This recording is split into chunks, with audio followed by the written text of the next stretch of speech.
Big for 2016, obviously Star Wars. We have a massive collection here. Tell us all about this. This looks amazing. Well, obviously you'll have seen a lot of Star Wars at the show. We deal with a lot of high-end, big boys toys, collectible items. Two main brands you've got on here would be Sideshow and Hot Toys, with Kota Pakoyo at the top here. You're looking at limited edition, generally single production items. They will do low run, high quality, highly detailed, hand-painted item. If you look at what we call a head sculpt here, so the hand painting here, of Luke Skywalker, see the eyes on it. It looks it's amazing. fantastic. Yeah. And literally, each and every head sculpt that they come up with is exquisite.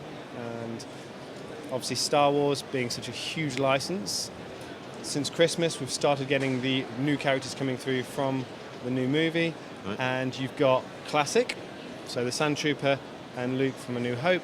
And then you've got the Heavy Gunner, Kylo Ren's due in about a month's time. And obviously, again, you've got intermingled with the new models, the classic R2-D2, C-3PO, and a Luke Skywalker over there.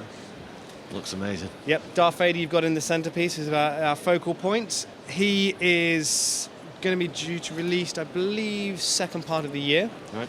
And yeah, as you can see, What would that go for retail? You're looking at just under £1,000. Wow. Yeah, I do like that. I noticed actually when I was looking around your stand earlier, you've even got the droid from The Empire Strikes Back that goes and looks for them on the Hoth system as well. So the droid is going to be actually in the marketplace end of next month. Right, wow. And it's quite detailed. Because obviously Star Wars, as a license, has got a huge following. Classic. We do amazingly well with all of the retro Star Wars licenses, all of the old characters, and obviously when they've been massaged into the new movies as well, it's only going to help Star Wars as a brand. How do you think it's going to play out now that Disney on it? Do you think there's going to be a lot more films? Well, there are 3 pending at the moment. Wow. What I've envisaged it and how they're doing it with their other licenses is that you'll have your core movies and then you'll have your offshoots. Right. And obviously what they'll then do is they'll bring in fringe characters and they'll thread it together. They're very clever in how they do it, and so far it's working. So basically, I haven't seen the new film. I've been kind of holding off. Sorry, I'm just waiting for all the hype to calm down and the cinemas not to be so full. Yeah, and I could just go and chill out, and it won't be ecstatically busy and really enjoy it. I kind of envision that they're actually going to kind of fade out the old characters and bring in new characters that are going to, of course, carry on the movies in the future. They had to have a link between the old movies and the new. Obviously, there's going to be a carryover. So if you're comfortable and you've seen the previous movies, they will knit in well with the new movie. Right. But obviously, as Disney have done with other movies and their other franchises, you bring in the new characters, you can bring in fresh blood, there's more marketing opportunities, more merchandising opportunities, which is only good for us. Yeah. Everybody. I mean, Disney's a money-making machine. Anything they touch turns to gold, doesn't it? So, I mean, the acquisition of Lucas. Well, what can we say? It's going to carry on forever now with Star Wars. It's great. Exactly. But yeah, I mean, I'm looking forward to seeing the new movie. So I can't wait to see how they're going to progress. It's very good, and again, the kind of the additional twist they've got in to build up for the next movies coming forward. It's just paving the way. Fantastic. Now I've just spotted out the corner of my eye the Stormtrooper helmet. Can we go over and have a look at that? Yep. So the Stormtrooper helmet you've got here, again, it's a collectible item. Yep. They do one production a year, and it's again from the New Hope. We have sold out. Yeah. We have another production for 2016, which is actually due about May time. So our 2015 production sold through, and they'll be due on the marketplace about May time. Retail, you're looking just under £300. Right. So again, it's a high-end collectible, but it's a helmet, and it's proven very popular. You can wear it as a helmet. Oh yeah, there's foam padding inside as well. That was my next question actually. Yeah, Can you wear it as a helmet? I wouldn't use it as a safety helmet. No. Okay, so not on your motorbike. But yeah, Definitely you can not. obviously wear it if you wanted to go fancy dress as cosplay, or if you wanted it on your mantelpiece. The thing that I've seen, right, I don't know if you've ever seen this, but there's a TV show that's on with Neil Patrick Harris. Okay. I won't mention what it is because we're not advertising the TV show, but he actually has a full-size Stormtrooper in his living room. Yep. Have you ever done one of those? No, we've never done them, but they are available on the marketplace, Right. and in various guises. So you can go for more entry level price point, maybe £200, but you can spend upwards of £5,000 on these things. Wow. For the high grade, movie accurate setup. So How much would an actual prop from the movie be? One of those original suits, how much do you reckon they'd go for? the originals. Yeah.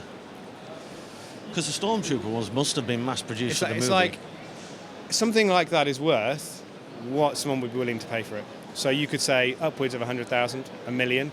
Wow. With the way marketing has gone with Disney, obviously anything that is from the original movies, it's like gold dust now. Yeah. So, and a collectible is worth what someone will be willing to pay for it. I'm sure they'd be willing you to can't pay a really lot put for a figure Star. on it. Yeah, I'm Yeah, sure they'd exactly. be willing to pay a lot of money for Star Wars. But if you just want to take a look down here, this is a droid that I was talking about earlier that was on The Empire Strikes Back. That's a very detailed droid, actually. Now, obviously, we've been focusing on the high-end collectibles and the real big boys toys. For the younger market or for the less affluent market, we have these fantastic ice cube trays. Oh, so right. the silicon ice cube trays, we've molded some here for representation purposes. Yep. But this is how the ice will come out. Cool. And you can use them for ice, as I do. Yep. Or you can use them You're for... a big Star Wars fan, then. typically Star Wars, yes, but on a Friday evening when it's been a long week Yeah. with my whiskey. Sit down with an R2-D2. Exactly. But they can be used for chocolate molds, jelly molds. There's a cake mold at the back here.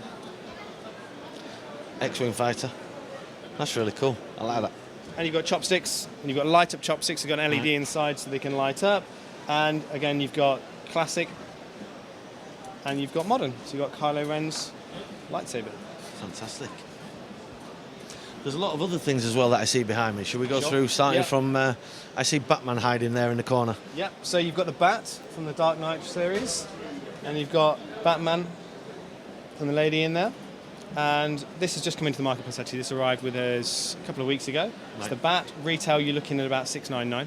Right. It has LEDs, fully working turbines underneath, fans on the front, and with a lot of this Hot Toys product, you have kind of customization, lots of little flaps, lots of moving parts, and again, highly detailed, highly weathered. Right. Yep. Again, the limited edition, they do one production and then it's gone. So again, it kind of builds on the collectability in that it's got the scarcity. So they'll do one production, it will land, and if you miss out on that, Wow. that's it. That's good then. This is a range of product called premium format. So they're generally quarter scale or fifth scale, Yep. and they cover classic comic, new movie, classic movies, and they're all static models made out of polished stone.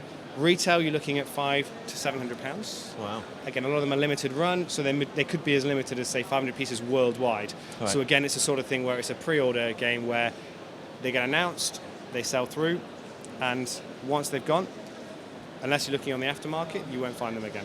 Wow. And typically, like all collectibles, the aftermarket, that's where money starts increasing and increasing and increasing, where something might be retail at £500, in 5 years' time for the right item, it could be £5,000. Wow. Yeah, there's a lot of money in all these comic book things. It's probably what made Stan Lee retire. Indeed, indeed. And then obviously you've got the pinhead, Yep. Hellraiser. Wow, that's good. Which, I like the detail. if you look on at the detailing on that, it's absolutely amazing. Wonder how long it took to put all them pins in the head. My hands aren't quite steady enough for that. Wow. Yeah, there's a lot of detail. I mean, I actually went to my first Comic-Con last year. Never Really? been to one before, but I had a client that was there, and I never really realised how big the scene was. Get until dressed up? No, I didn't know. I literally just went to see him. Yeah. And yeah, I never realised how big it was until I got there. So when you're talking about how expensive these items will be, it's all those kind of people that are going to make the price increase. It's interesting because this market has increased probably tenfold in the last 5 years with the release of new licenses, Disney coming on board with Marvel, Avengers, and all the offshoots from that.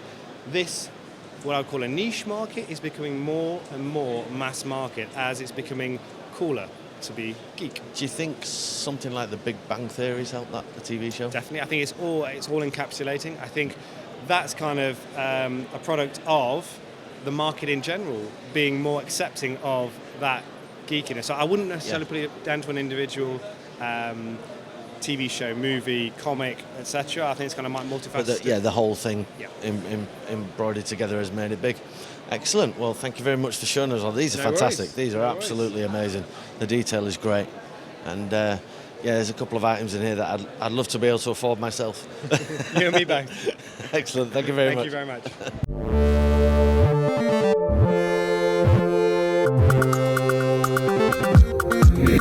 TV.